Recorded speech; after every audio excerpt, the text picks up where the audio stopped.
Welcome to the Planeswalker Project. Commander 2016 brought with it a lot of new territory for the Commander format. Not only did we get introduced to the partner mechanic, which allows you to have two separate commanders, which opened up the world of combinations between the 15 partner commanders, but for the first time in the history of the format, we got 4-color commanders.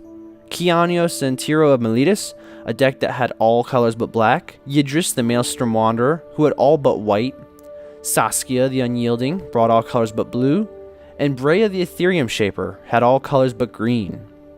But the 5th one, Atraxa Praetor's Voice, was the non-red commander, and she stood out above all others. The Breed Lethality deck that Atraxa led quickly became the most popular of the 5, even so much as to rise Atraxa to become the most popular commander of all time according to EDHREC. Let's take a look at what Atraxa can do.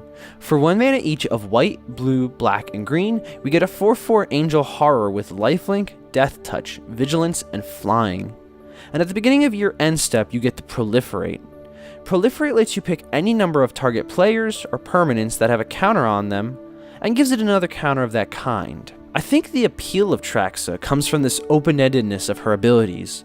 One of the things I enjoy the most about the commander format is that with every commander comes the potential for a number of decks. You have a few every so often who are rather narrow in the scope of what they can do, but for the most part, commander decks are unique in that every deck can be built to do something vastly different but still have the same legend. And with Atraxa, I feel the open-endedness has reached its peak, and the ability to brew what is considered the best combination of colors in Commander makes it very eye-catching to players. The Proliferate ability can be used in tandem with anything from experience counters, to poison counters, to loyalty counters, giving a wide array of what can be built with her. So much so, upon the release of Commander 2016, the card Doubling Season, which works with Planeswalkers, immediately was made into a staple for just about every deck that she leads. One of the more popular builds I saw with Atraxa when she was spoiled was Infect. Infect is notorious for being a brutally fast game in Commander. Decks that feature Infect creatures, they don't care about hitting 40 damage. They don't even care about 21 Commander damage. An Infect deck only cares about 10. Once a player hits 10 Infect counters, it's game over. And many players might see this as unfun, and so more often than not, I see games of Commander with Atraxa Infect at the table immediately turning into archenemy games where the Atraxa player sniped off before they could start spreading the sickness. Infect decks love Atraxa because of her Proliferate ability. A lot of players see this as the Proliferate card we never got during New Phyrexia, and it does actually strike me as a flavor when to see the newest Phyrexian creation utilizing the Glistening Oil to win. You can easily throw just 1 point of Infect on each player using a Glistener Elf, and then use the multitude of Proliferate triggers in the rest of the deck to work that number up to 10 for our opponents. Another build that's popular, though I personally dislike it, is Planeswalker decks. Planeswalker loyalty points are targetable by Atraxa's Proliferate, letting you boost them closer to their ultimate abilities quicker. With Doubling Season out, Walkers enter play with twice their starting loyalty, putting many in the immediate range of ulting off. This style of deck is often referred to as Super Friends decks, and we have covered a build of this in the past.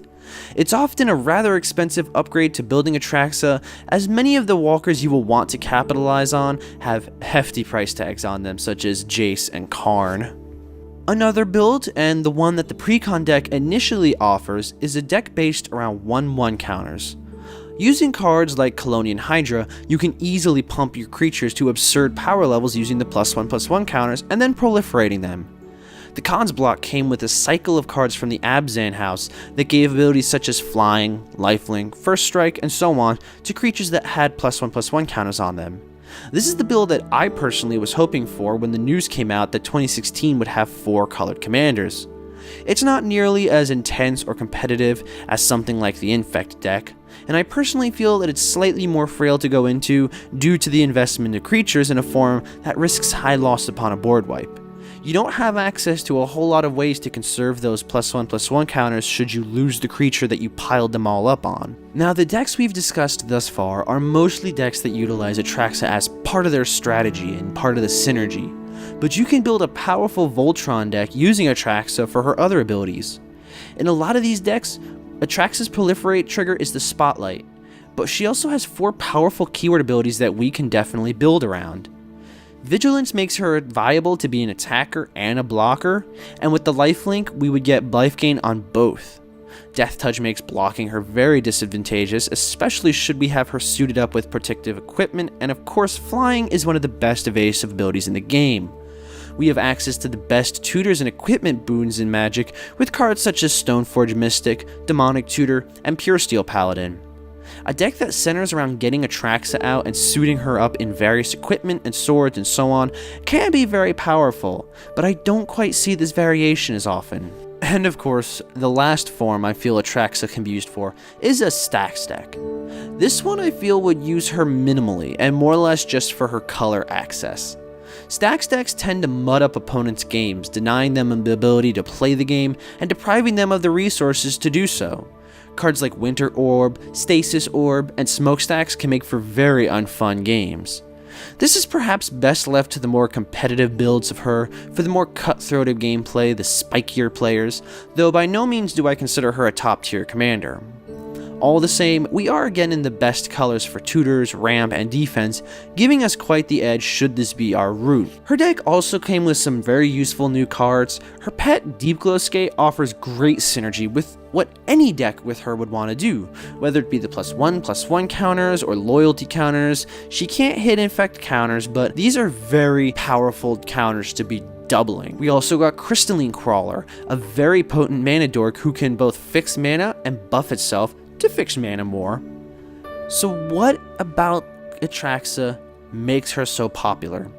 I feel this isn't something that I personally have the definitive answer to, but I see a number of possible reasonings. She offers a lot of synergy-based strategies, and of course this helps out with a lot of combo decks.